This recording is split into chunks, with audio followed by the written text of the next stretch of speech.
Good morning, everybody. It's Monday. Again. We're back. Oh, man, are we back? Everybody have a great weekend? We got news. We got movie news. We got box office news. Don't worry. I'm getting there.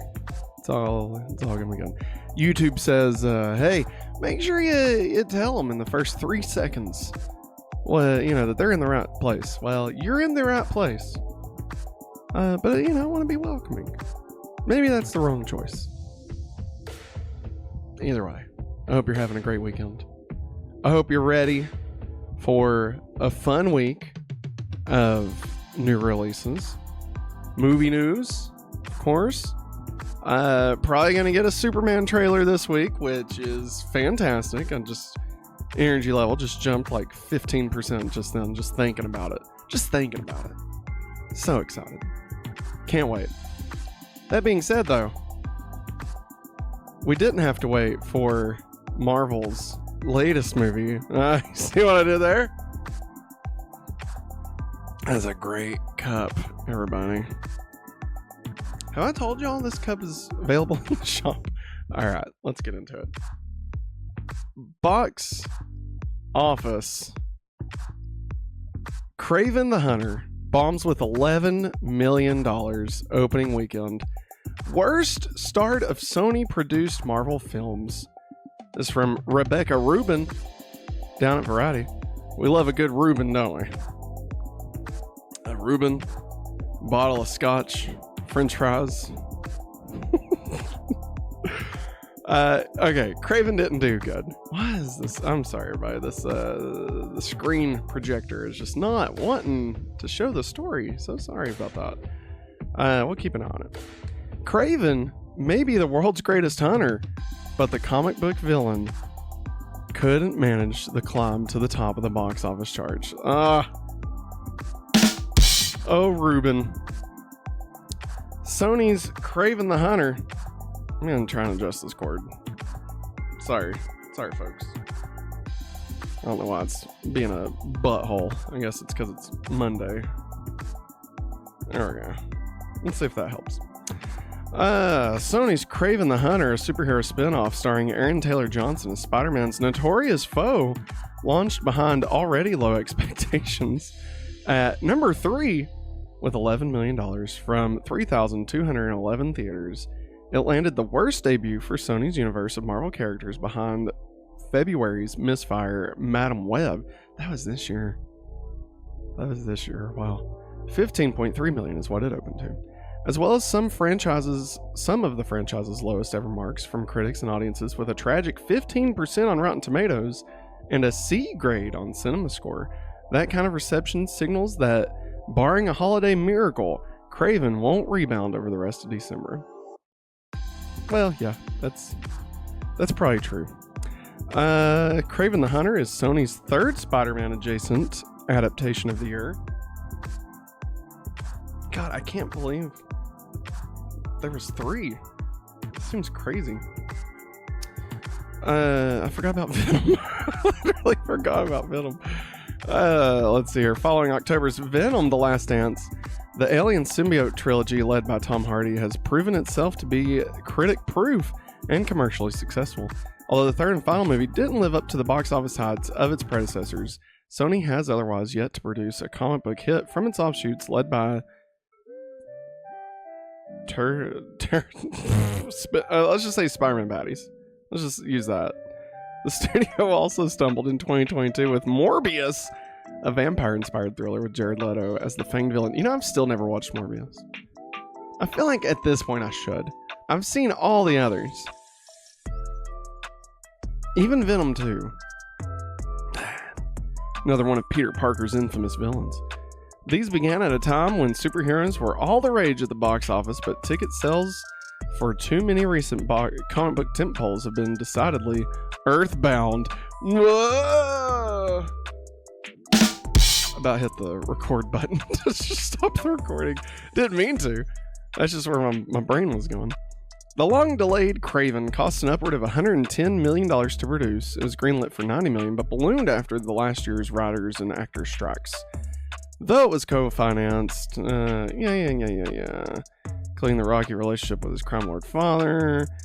There we go. As the superhero genre has declined over the last 5 years, Morbius, Madam Web, and Kraven have led the race to the bottom, says David A. Gross, who runs the movie consulting firm Franchise Entertainment Research. Kraven's budget was downsized according to the realities of the market, but it's still too high for this kind of result. So let's pause there. Let's talk about Kraven. I went and watched Kraven. Alright. Me and Maggie. We went Saturday morning. We walked in. Theater was completely empty. No surprise looking at these numbers. Literally nobody. And we were late. We were like 10 minutes late. I mean, the trailer, I'm talking like past the trailers. Alright. So it was empty. Turns out, not completely empty. Somebody was hiding in the back. Like, we were just sitting there eating our popcorn, watching this. And next thing we know, a dude just comes walking down, like out of the theater, not in. So I don't know where he was. Maybe he was a ghost, like the Phantom of the Megaplex or something. I'm on fire. I'm on fire this morning. But here's the surprise twist. Ready? I actually liked Kraven. I liked it. Like, it's not a great movie. It's not a great movie, okay? But I thought it was fun. I mean, I don't think, did it deserve better money than this? I mean, does any movie deserve money? Let's be honest. But the reception, did the reception deserve to be more? I think so. I mean, I know Rotten Tomatoes is an aggregate, and so, like, it doesn't work this way. But, like, I could see it being better situated at, like, a 50 as opposed to a 15. I feel like, there's the Nintendo curve, right, where whenever Nintendo puts their name on a game, it automatically gets, like, a boosted 10 points, Like, if the same Zelda game came out, but it didn't have Zelda on the title, and it wasn't Link, but literally everything else was the same, it would be like, an 85 or something as opposed to a 95. Okay. I think the Sony movies get judged on their own curve where they are, you start at a 30 at least, and then go further down than that. I feel like there's just this assumption that it's immediately going to be awful, which is true. And don't get me wrong, I'm one of those people. All right, I assumed Kraven looked bad from the trailers. All right, it looked dumb. I don't even like Kraven as a villain in Spider-Man stuff, like Spider-Man 2, the video game for PS5. When they announced it and it showed Kraven, I was like, what? I thought this was going to be Venom. Like, what are we doing with Kraven? And then, I played the game and I enjoyed it, but Kraven was still Kraven. I didn't really care. He didn't make it worse, but I didn't walk away being like, oh my God, I'm a big Kraven fan now. That did not happen. However, watching this movie, gotta say, I kind of liked it. I kind of get it. Like, I feel like they could have leaned into I gotta watch my language here because it's the morning and we try to not get the explicit tag on this one. I feel like watching him off some buttholes, we can say that, right? I feel like if they had leaned into that, it would have done better. Because here's the thing, he hates buttholes. Like, there's some dudes, hunting wild animals. They don't even they kill them, but they don't even use their meat or anything. I'm just, I'll try and keep this spoiler free, I guess, if anybody cares. But they take their horns. I'll tell you, it's buffalo. I'm just gonna tell you it's buffalo because horns could be like a rhino or something. It's buffalo, and you see a ton of buffalo just laying out in a field. They're all dead with their horns missing, and it's awful. And Kraven sees this and he's like, F this, and goes and murders the guys that did it. And I kind of I get that. I like that. You know? Like, it's just, and that's pretty much his whole MO. He finds a list of people that are just a bunch of buttholes, and he murders them. I mean, he hunts them. He hunts them because he's Kraven the Hunter. You know? Okay. Like, you know, so I could even see, like, in a world where, you know, if he could lead into a Spider-Man villain at some point, you know, I could even see Aaron Taylor Johnson, like, doing that. Like, this character, the way they set him up, you know, given the idea of, you know, oh, he's misunderstood. He thinks Spider-Man's a bad guy, right? Because of, you know, either the police or J. Jonah Jameson or something, you know, whatever. And so he goes to New York to hunt Spider-Man, but then it turns out in the back half, oh, yeah, you know, and they gotta work together, whatever. Like, sure, I think that would work. You know, and he's not just I want to hunt because I'm the hunter. It's like, that's not his thing. He hunts people that are bad. He's essentially the Punisher. But like, his thing is just messing with people that are that hurt animals. And like, I can get behind that, you know? And like, it's not, don't get me wrong, it's not like beating you over the head with like you know, like PETA messaging or anything like that. But you know, it's like it's a respect for the animals, you know? Like, he eats meat. But you know, like, he understands like their sacrifice to, you know, it's like Native American movies that you've seen, you know, where they don't just hunt you know, for sport. They do it for like sustenance and stuff, and like there's a mutual respect between animal and man. And like, I get that. Like, that sounds great. And it is a hard R. Like, some of the things, there's one moment, all right, if you don't want to know anything, tune out. If I've sold you, tune out for the next like 30 seconds. He attaches a dude to 2 bear traps. Like, the dude's running through the woods. He steps on 2 bear traps. Then the bear traps launch him in the air upside down, okay? And a log on the other side of like the rope, okay, starts pulling him. And so he's got his bear traps, and I'm gonna have to use my fingers here. He's got his bear traps on his feet, and like there's like a log, right? And so he's gonna do like one of these numbers, okay? But there's also a huge blade on this log, okay?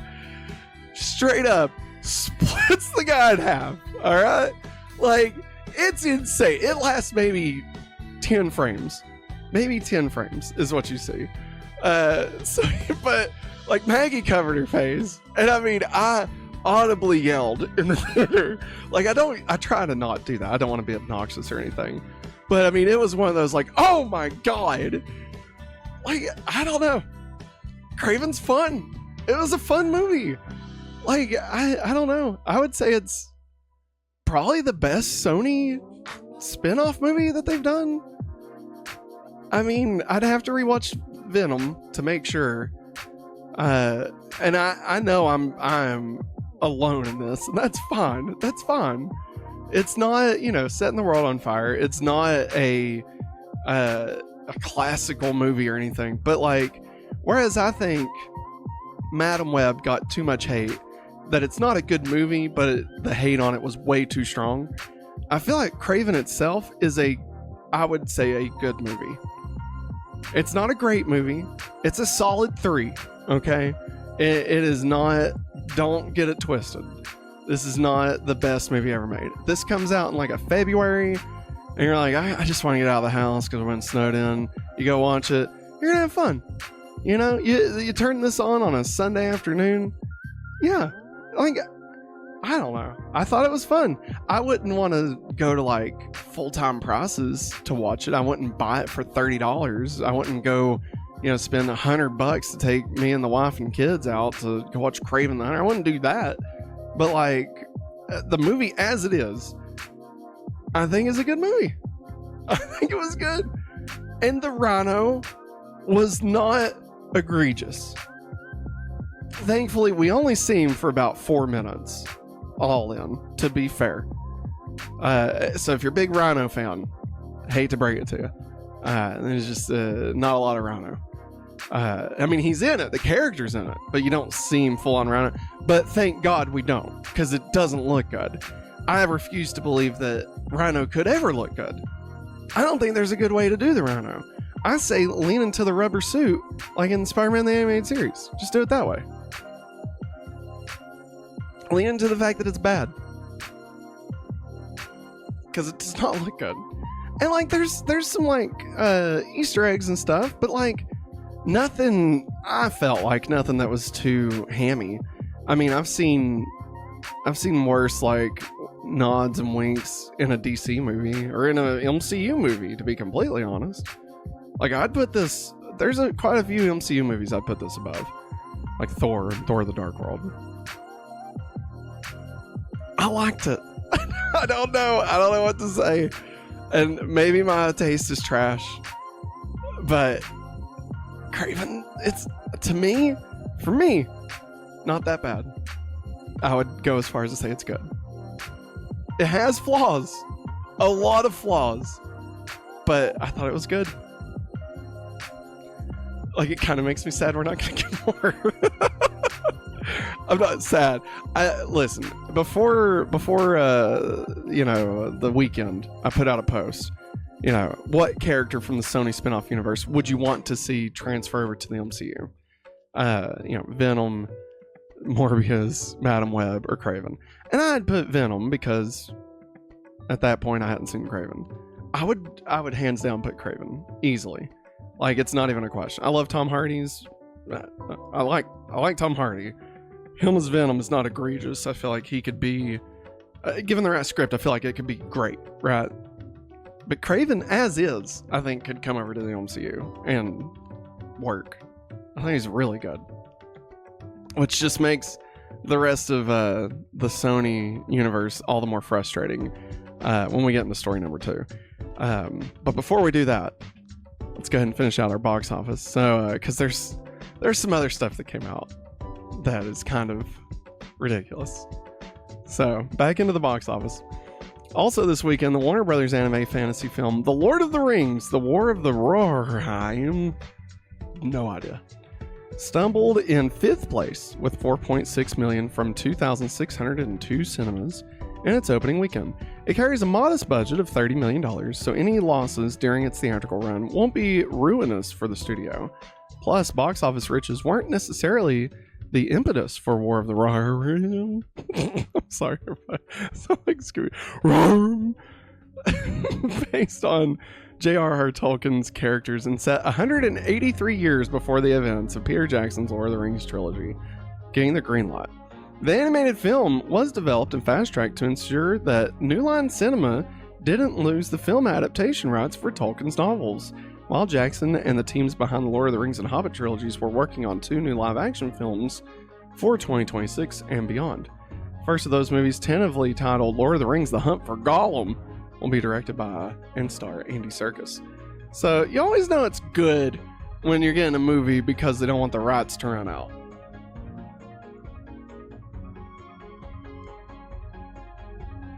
I'm just going to leave it at that. War of the Rohirrim, which has mixed reviews and a tepid B on CinemaScore, faltered last weekend in its international box office debut with just 2 million from 31 territories, expands to 42 additional offshore markets over the weekend. What do we think the reason is? Just adult animated film? I mean, I feel like in the US they just don't do that good. Despite the 2 newcomers, Disney's Moana 2 retained the #1 spot on domestic box office charts for the 3rd consecutive weekend with an additional 26.6 million. The Polynesian set animated adventure, which was originally commissioned for streaming, has become a theatrical smash with 337.5 million in North America and 717 million globally so far. It's already the year's 5th highest grossing movie domestically and 4th biggest global release. Honestly good. I like Moana 2. Universal's Wicked adaptation earned more than double that of Kraven, even though the big budget musical has already been playing in theaters for a month. Wicked stayed in 2nd place with a dazzling 22.5 million venues in its 4th weekend of release. The film, starring Ariana Grande and Cynthia Erivo, has generated 359 million domestic and more than 524 million worldwide to date. It's the highest grossing Broadway adaptation in domestic box office history, ahead of 1978's Grease, as well as the second biggest worldwide stage-to-screen reimagining after 2008's Mamma Mia. Paramount's Gladiator 2 landed in the number 3 spot. I thought they said that Kraven was in number 3. Am I remembering that wrong? At number 3, the 11 million. Yeah, Kraven the Hunter launched behind already low expectations at number 3 with 11 million. Okay. So, I mean, I'm sure this is just a mix-up here. Gladiator 2 landed in the number 3 spot with 7.8 million. Okay, so it's number 4. Gladiator's number 4. They've just got that. You know, it's fun. It happens. Quarter century in the making sequel to Ridley Scott's Oscar-winning 2000 epic Gladiator has earned more than 145.9 million in North America and almost 400 million globally. Heading into the coveted holiday frame, overall, box office revenues are 4.8% behind 2023 and 23% behind 2019. According to ComScore, Moana 2 and Glicked will continue to roll. Stop it. Glicked is not a thing. Stop it. Will continue to roll at multiplexes until Christmas time, when Disney's The Lion King prequel, Joe Mufasa. It's just Mufasa. Paramount's Sonic the Hedgehog 3 and A24's erotic thriller Baby Girl all open. I don't know what that is. All open on December 20th. A few days later, the focus features Nosferatu remake and Searchlight's Bob Dylan biopic, A Complete Unknown, starring Timothée Chalamet, land on December 25th to close out the year. So, this weekend, of course, we're going to be talking about it on Friday. But Sonic 3 and Joe Mufasa come out. We're taking Viv to watch Sonic 3. She's not aware of it yet. But she's going to lose her mind. She loves Sonic. Like, all Sonic. Doesn't matter. She watches the video games. She watches the movies. She watched Knuckles. She watches it all, man. Cartoons, Prime, doesn't matter. She loves it. All these kids love it. They're like, I gotta go fast. I'm fast like Sonic. Kids love it. I mean, how can you not? With each movie, it gets better. Like, second one was better than the first. This one might actually be a fantastic movie. Who knows? It's crazy. It's crazy. What do you think? What did you watch this weekend? Let me know in the chat. So I know we're running a bit long in the tooth here, so we'll make this last one a little bit quicker. But I feel like it is a responsible thing to do this, to talk about this, because this is a follow-up to a story we did on Thursday. I think it was Thursday, about the death of the Sony Marvel spin-off characters universe, whatever it's called. However, on December 13th, Variety, Adam B. reported, even after Kraven the Hunter and Madam Web, Sony's Marvel movies aren't dead. What? Let's get into it. Towards the end of Sony Pictures' newest Marvel movie, Kraven the Hunter, the titular anti-hero played with maximum... Okay, come on. It's a clear illusion. Yeah, these are spoilers. We're not going to talk about that. Is also almost certainly... real quick. They don't set up like a Spider-Man thing, just to be totally clear. Like, this movie ends and it's self-contained. Like, sure, there are things that, like, oh, this is what they could do in the sequel, but like, it's fine. There's no like post-credits thing. There's no, oh my god, it's Dr. Morbius. There's nothing like that. It's also almost certainly the closest the character will ever get to confronting the web slinger. Kraven is projected to take in one of the lowest ever opening weekends for a Marvel superhero film, making it the third of Sony Pictures' unsuccessful attempts. We've talked about all this. What it does not signify, however, is the end of Sony's Marvel Universe. For one thing, technically speaking, there never really was a Sony Marvel Universe, or a Sony Spider-Man Universe, or any other official designation akin to the Marvel Cinematic Universe. Sony has never approached its comic book adaptations with that level of intentional narrative cohesion, as exemplified by the studio's casual, lowercase, and rhetorical, ungainly rephrasing for its superhero films, Sony's universe of Marvel characters. What a great cup. For another, Sony remains deeply invested in making movies about Spider-Man, the beloved Marvel character who launched the current era of superhero cinemas with 2002's Spider-Man. No!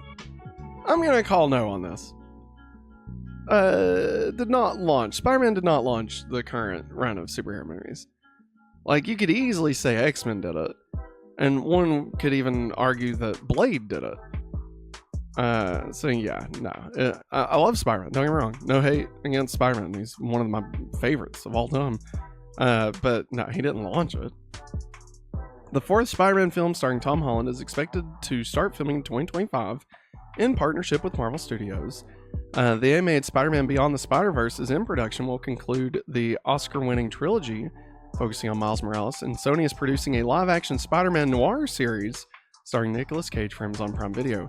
By the way, if you've not seen those pictures, holy god, live-action Spider-Man noir, it's great.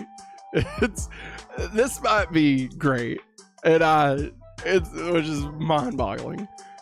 I love it, dude. Like, I don't know, do more of that. Like I said on, what was it, Thursday? There's a whole Spider-Verse of characters. Just use those.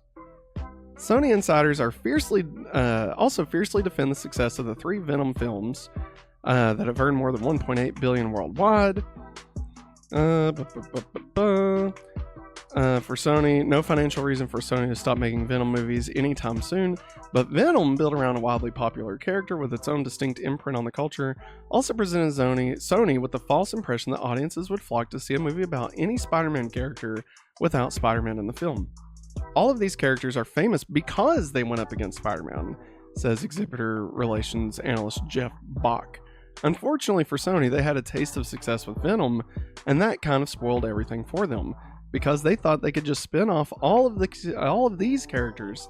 I don't think they realized that Venom could carry a franchise, whereas these other characters could not. To not have Spider-Man in these films was the fatal flaw. I would agree with that.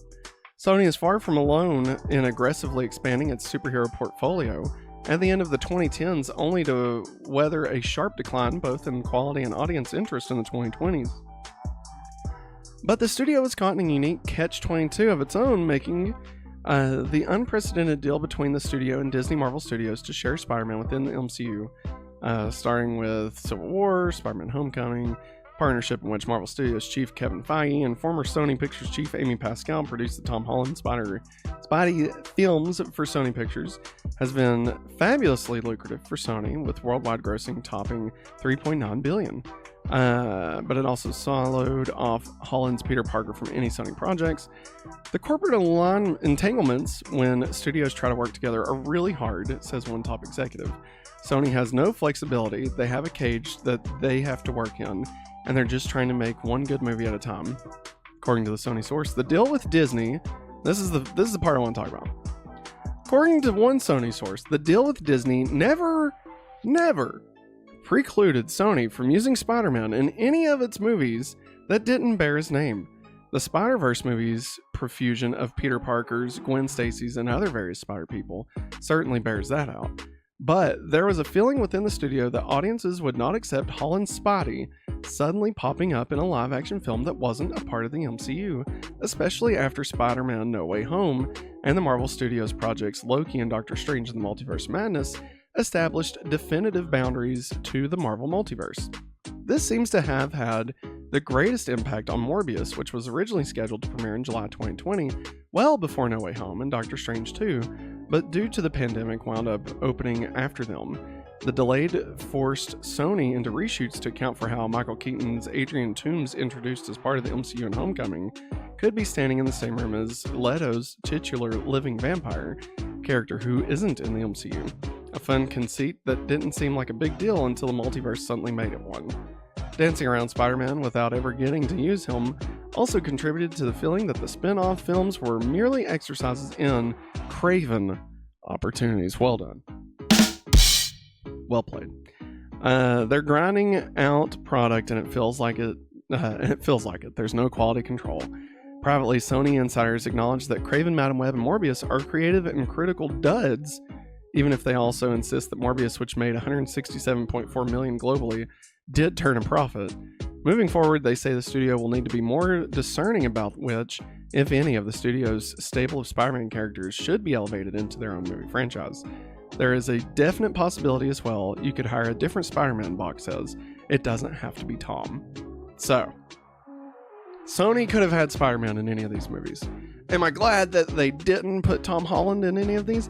100%. Absolutely. Absolutely. That being said, you got Andrew Garfield, like, just right there. And like, I'm sorry, after the reception that he got in No Way Home, you're not gonna, like, that should have been their first move. It's like, hey, look, we can have our cake and eat it too.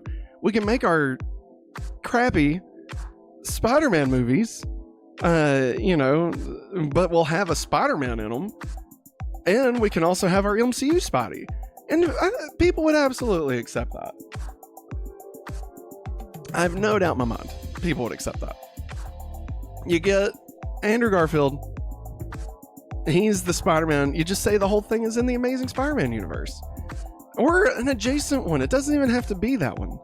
You don't have to, make it all make sense with the room of superpowers. The superpower backpacks down at the bottom of Oscorp from the segment. You don't have to worry about doing any of that. But like, just have, if you need a Spider-Man, there you go. You do what they did for any of the Flash people. Right? I'm trying to think of literally any one of them. But like, oh my God, I can't think of his name. John Barrowman, maybe. But like, where they had him, and he just signed an overall contract where he could be in Arrow, Flash, Legends of Tomorrow, or I think Supergirl was included, even though I don't think he ever showed up in that.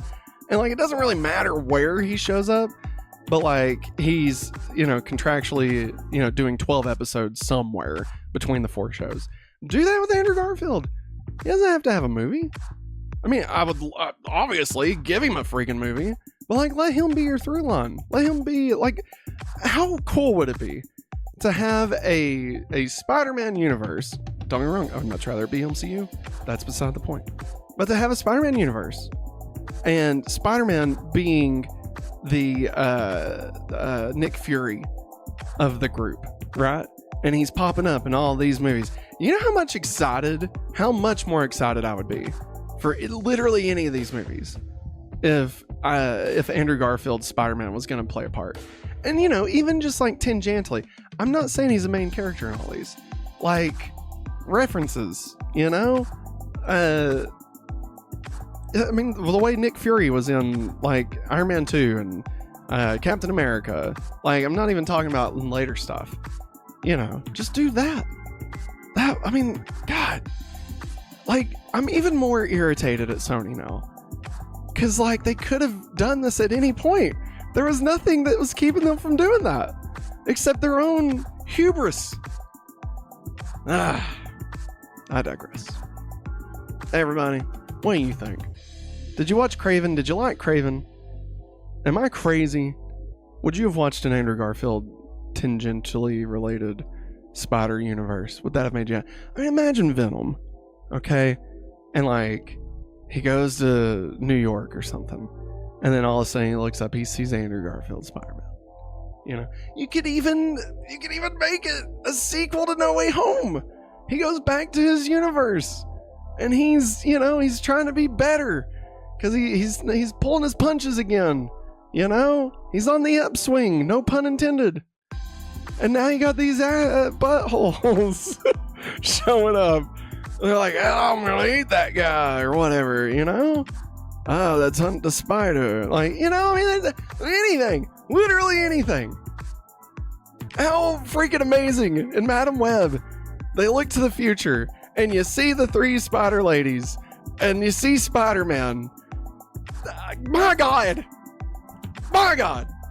Adam Scott could have been his dad, his uncle. I'm getting excited.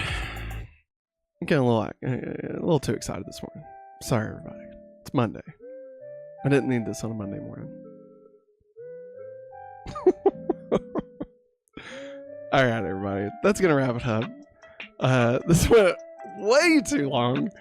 I apparently have a lot more to say about Spider-Man than even I thought. I will be back again tomorrow. We actually do have more news stories, but we're gonna cut it short because we're already running late.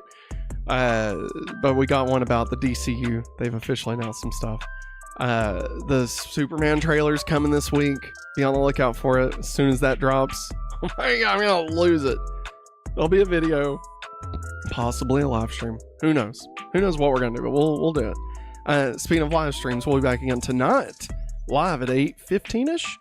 We're gonna be playing through Power Rangers Rita's Rewind, the brand new game for Xbox. I mean, it's on other platforms too, but we're playing it on the Xbox. So we're going to be playing that. First time playing it. Very excited. Very, very excited to play this. It looks fantastic. It's like 16-bit classic. Looks great. I can't wait. And of course, I'll be back again tomorrow with more movie news. But that is going to wrap it up for me this morning, everybody. I hope you all have a wonderful day. Hope you get just all the work done. Just all the work. Lord, we are all ready to just do all of it, aren't we? Can't wait to do work. But it's going to wrap it up. Thanks for watching. And as always, have a hopefully awesome day. Goodbye.